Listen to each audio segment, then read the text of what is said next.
kami nantinya, Pak.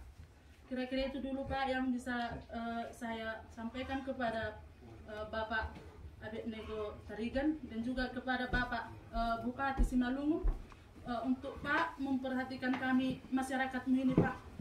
Kami memang sudah pernah bertemu dengan Bapak di kantor Bupati dan pada hari itu juga Bapak berjanji mau datang ke Siaporas, tapi mungkin karena hal-hal yang sibuk jadi Bapak nggak datang, dan pada saat ini datang Bapak bersama dengan dari KSP.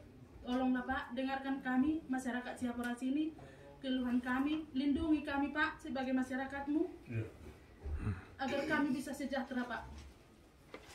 Dan kami pun sangat mendukung pembangunan yang dilakukan pemerintah, tapi kami juga meminta kepada Bapak, tolong Pak, kami dilindungi, diakui kami dan dihargai kami sebagai masyarakat. Terima kasih. Terima kasih buat Ibu. Salah satu pilihlah semua dulu ya. Cukup satu. Satu juga dari pemuda. Silakan. BBM. Sudah? Merasa sudah? Oke. Kita tuh serata.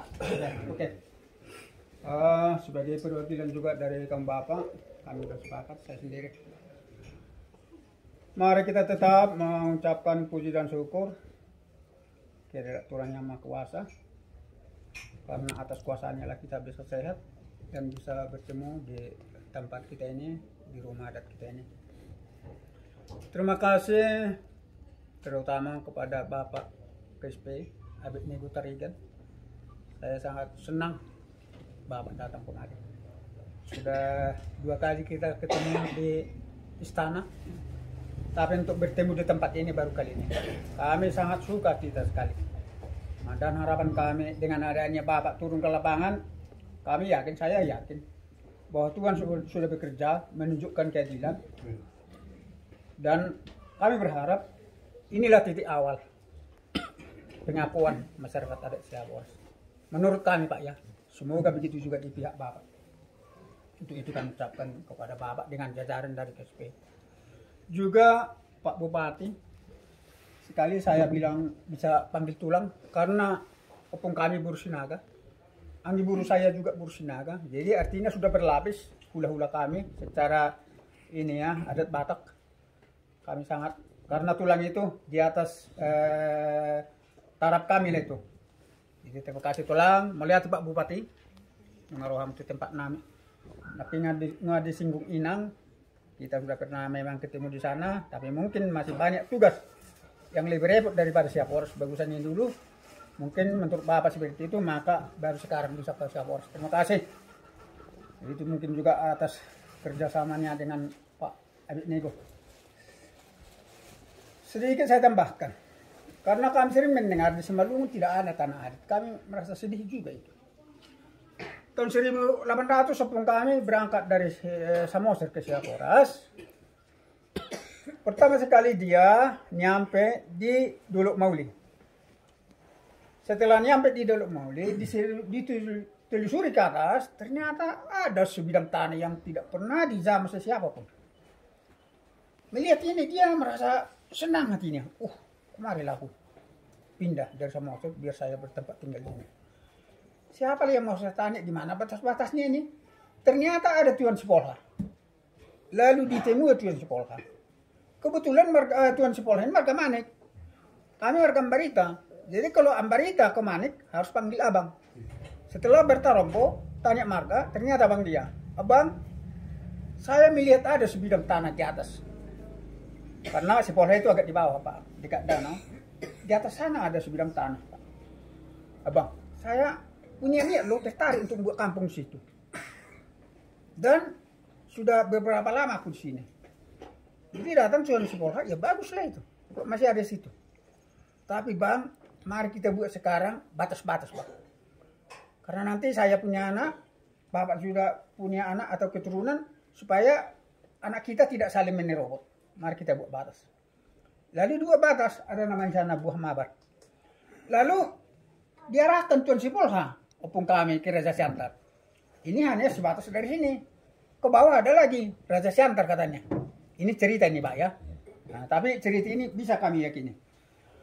Lalu diarahkan ke Raja Siantar, Lalu hal serupa dimohonkan pun kami ke Raja Siantar supaya nanti anak cucu kita tidak saling menggarap. Mari kita buat batas. Lalu disepakati batas dari ini ada Bebangun sampai ke Malos sampai ke Negeri Dulu.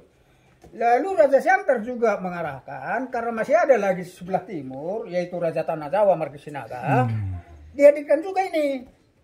Lalu sepakat dibuatlah di sana diduakan kerbau menjadi batu. Maka ada di sana batu siu 2. Itu pertanda. Setelah resmi batas dikelola opung kami lah, opung mentanglah tanah ini dengan cara adatnya. Adat yang pertama karena dulu sudah hutan, artinya mangimas lah, menebang kayu lah baru bisa menanam padi karena dulu harus padi yang ditanam, belum ada jahe, belum ada yang lain-lain. Karena itu sumber pangan dan itu sumber hidup. Tahap pertama, ketika menebang pertama yang namanya Manoto, di situ pertama sudah pamit ke penghuni yang ada di hutan itu. Nah, maksudnya supaya roh halus yang ada di situ tidak akan marah dan tidak terkejut, maka itu disebutlah ritual Manoto. Artinya permisi. Ibarat kita masuk ke tempat orang lain, pasti permisi. Saya masuk dulu ke kampung kalian, mohon panik, jangan terkejut. Seperti itu kira-kira. Lalu setelah dirambah semua, sudah mau menanam padi, adalah adatnya. Itu ritualnya menjuluk. Menjuluk ini membuat permohonan kepada Opung Muladjari Nabolon, Tuhan Yang Maha Kuasa, juga kepada Boras Patinyatano. Karena menurut kepercayaan kami, ada Boras Patinyatano yang menjunjung tanah ini. Lalu itu juga menumbuhkan supaya minyak dari tanah bangkit, supaya tanaman subur. Itu dihormati. Itu ritual yang kedua. Yang ketiga, setelah padi mau rusak, bunting, boltok, kami katakan boltok, sudah mau rusak, sudah mengeluarkan buah, ada juga ritualnya. Ritual namanya dikatakan mengancak. Di situ juga mengangkat puji dan syukur kepada Tuhan Yang Maha Kuasa, sekaligus minta doa kepada Burhum Ban Nyijuma. Itulah parorok Nyijuma. Ibarat kami katakan di sini Habonaran. Karena kepercayaan kami ada juga di ladang itu yang mengawasi tanaman. Nah, supaya tanaman kita jangan diganggu misalnya hewan, jangan ada sakit penyakit, itu harus dihormati. Lalu ada istilahnya mengasih-asih eme. Karena menurut kepercayaan kami, padi juga katanya punya roh.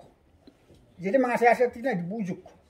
Siapa tahu sebelum entah kena pijat lah, entah kalau mengguris kena guris lah, supaya berdamai kembali, dibujuklah asa supaya buahnya nanti melimpah, supaya berisi. Jangan menjadi lapang, jangan kosong. Seperti itulah kira-kira. Dan setelah itu dilakukan, dikasih sana ada lagi sesajen, ada kamping putih, ada itak putih seperti tadi, ada juga pengurasu seperti ini, diuraslah ini. Dekan apa orangnya juga, ya. Jadi itu dilakukan. Setelah itu dilakukan, 3 hari kemudian ada robu. Robu artinya pantang ke ladang. Robu Juma pantang 3 hari. Setelah itu tadi dilakukan, 3 hari kemudian pantang ke hutan. Maka bagi kami sangat penting hutan, Pak. Hari ke-7, Manangsang Robu. Manangsang Robu artinya melepaskan semua pantangan itu tadi harus dilakukan. Berdua juga ke hutan. Setelah berdua ke hutan, yang namanya mengancam, minta kesuburan tanaman, juga tolak bala. Setelah selesai berdoa, harus berburu. Tujuannya bukan semata mendapatkan daging. Karena berburu ini salah satu cara atau salah satu lambang memburu penyakit. Harus dibawaan. Harus begitu. Itu namanya memburu.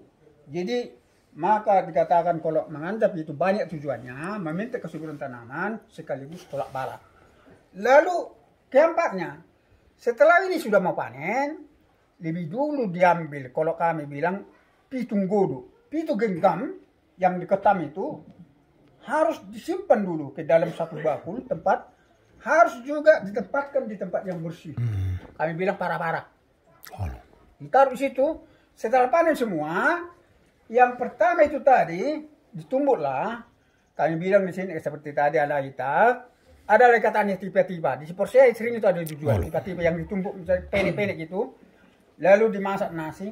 Itu harus dijualkan juga ke opung Bulajane Bolon karena itu bisa terjadi panen karena berkat dari opung Bulajane Bolon. Jadi itulah kenapa tanah Siaporas dikatakan tanah adat. Itu karena kami mengelolanya dengan cara adat.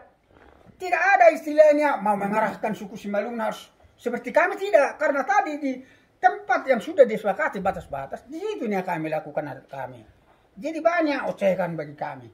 Kok kalian buat tanah adat Simalungun? Kami aja tidak punya tanah adat, tidak punya tanah adat, kata teman-teman. Aduh, tersayat hati kami. Di tempat kami ya, di tanah kami yang setelah diresmikan tadi kami lakukan adat kami. Kok dihina kami? Bagi kami adat ini termasuk agama kedua.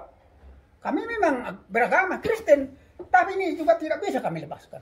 Karena melalui inilah opung kami selamat. Dan itu ditanamkan harus kami lakukan. Itulah Pak bagian daripada kenapa Siaporas mengatakan ada tanah adat di Simalungun. Itulah tujuan kami sekaligus Pak Bupati. Karena Pak Bupati juga suku Simalungun. Maaf Pak, saya tidak menyinggung. Itulah alasan kami Pak. Jadi tadi tentang masalah. Mohon maaf kalau ada sini pendukung Orde Baru. Terus terang di zaman Orde Baru masuk TPL. Kami mau itu tanah, cobalah lawan Soeharto. Ini milik Soeharto. Biar diculik katanya. Akhirnya kami mentok. Tetapi Tuhan itu adil. Terjadi reformasi. Orang bisa menyentuh haknya. Kami pun berbicara karena itu dulu tanah kami. Ada kampungnya. Kalau Bapak mau melihat nanti bisa. Tapi mungkin waktu tidak cukup. Kolam-kolamnya bambu-bambu. Perkampungan bekas kuburan sudah diangkat ke Tugu karena takut didoser TPL. Hilang opungnya, tulangnya. Nah itu masih ada. Lain lagi PT, lagi durian, lagi nangka yang sudah ditebang habis tidak bisa kami tunjukkan. Itu juga bagian. Itulah yang bisa kami buktikan. Tetapi Pak setelah menuntut ini banyak risiko Pak.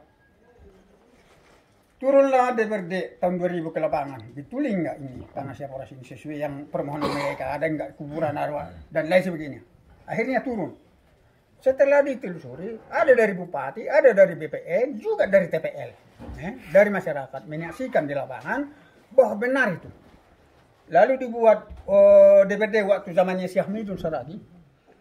Benar menurut penelitian kami sesuai temuan itu benar pernah dihuni masyarakat Siaporas. Mohon penyelesaian dari pemerintah dalam hal ini Bupati pada saat itu Jun Hugo.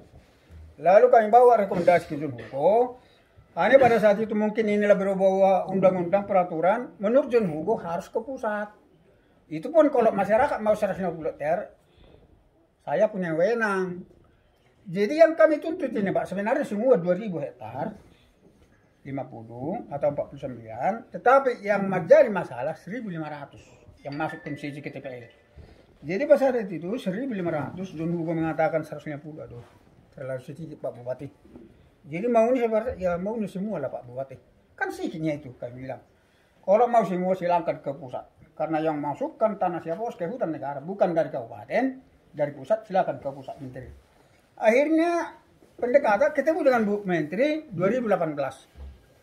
2018 lalu ada arahan dari Bu Menteri, ini sudah didaftar di Badan Registrasi Wilayah Adat. Pada saat itu belum Bu. Daftar segera karena itu salah satu syarat mendapatkan tanah adat. Lalu kami daftar, turun tim verifikasi dari pusat, banyak pertanyaan, masih ada tradisi, ada lagi barang-barang leluhur, pusaka, ada kami tunjukkan semua. Tidak beberapa lama diundang kami waktu pas hari Himas, hari perayaan masyarakat adat sedunia. Di sana diserahkan ketua berupa sertifikat ke kami. Lalu kemudian kami bawa lainnya ke Bu Menteri sesuai dengan arahan Bu Menteri sudah keluar Bu. Sudah bisa kembali tanah kami. Tunggu kita cabut konsesi TPL dulu dari Siaporas. Sayang Pak sampai sekarang gak kunjung selesai. Dan sudah dipenjara saya Pak 2004 1 tahun. Pas anak saya ada 2 kuliah, ada SMA, ada yang sedih. Yang menyayat hati saya, pulang dari penjara istriku sudah stroke. Memikirkan itu tadi, bagaimana nanti anakku bisa lanjut, sudah banyak uang. Kalau dia misalnya keluar sudah banyak uang, nggak tahan sarafnya, stroke sekarang. Itu paling menyedihkan bagi saya. Lebih sakit saya melihat istriku stroke daripada sakit di penjara. Dan sekarang ada lagi pengikutku, ada adikku, ada dari Batu. Diponis 9 bulan, dijalani dijalani 6 bulan. Dan bakalan ada lagi kalau saya lihat situasi, kalau ini berkembang, kalau Bapak pemerintah membiarkan, bakal lanjut lagi anak-anak muda. Tidak senang Pak, dan tidak mau diredam. Karena melihat bukti tadi. Dan mereka sudah merasa tersayat juga hatinya orang tuanya di penjara. Jadi orang ini tidak bisa diredam untuk stop. Dan memang kami pun mendukung sebenarnya. Karena memang itu tanah kami. Untuk itu supaya jangan terlalu panjang Pak, bosan Bapak nanti. Tolonglah. Apa tadi yang dikatakan pengurus kami. AMAN itu maksudnya Aliansi Masyarakat Nusantara. Kami sudah bergabung di dalam AMAN. Inilah salah satu pengurus di daerah. Pencadangan Pak. Supaya biarlah mereka TPL tidak bekerja. Biarlah kami juga tidak bekerja. Tetapi kami sehat Pak. Abang saya juga di depan sana rumahnya. Ada 5 tahun sakit-sakitan. Sesak napas. Kami juga ini Pak ya. Akibat daripada racun. Ada ibar saya, Pak Nopi namanya, sekarang juga sudah batu-batukan. Ada lagi abang saya di sana, dan baru meninggal 1. Begitulah motif penyakitnya. Kami juga ini, akibat dari keracunan. Karena orang itu di hutan, di atas, air kami di bawah. Jadi harapan kami, tolonglah ke Pak, khususnya Pak Abed Nego, yang dekat ke Bapak Presiden. Kami tahu, kami dengar Bapak itu baik, Pak Jokowi baik. Cuman kami belum menikmati kebaikan Bapak itu loh. Udah di periode mati-matian kami kampanye, mari Jokowi. Loh, di mana kebaikan sudah mau habis? Kapan lagi loh? Jadi itulah keharapan kami Pak Tarigan, tolonglah sampaikanlah kami. Sebelumnya kita nanti ke lapangan, biar Bapak lihat di mana yang kami katakan dicemari. Bisa kita nanti buktikan Pak. Itulah mungkin dari saya. Atau mengerti, kalau memang ada masih mau ditambah silakan teman sudah itulah Pak, terima kasih lah atas